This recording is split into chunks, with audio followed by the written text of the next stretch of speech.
To help students be successful in your course, there is a link to a topic page on how to navigate through the course, tips on preparing for remote learning, creating a positive learning space, and time management. Also, where to get help, which includes academic resources for students,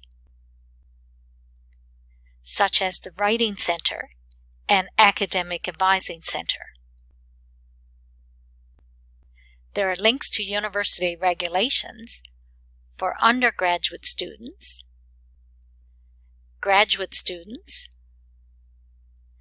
academic integrity information, library services, client support, and technology resources for students. You can remove any pages you choose not to use. For example, if your course is an undergraduate course, then delete the university regulations for graduates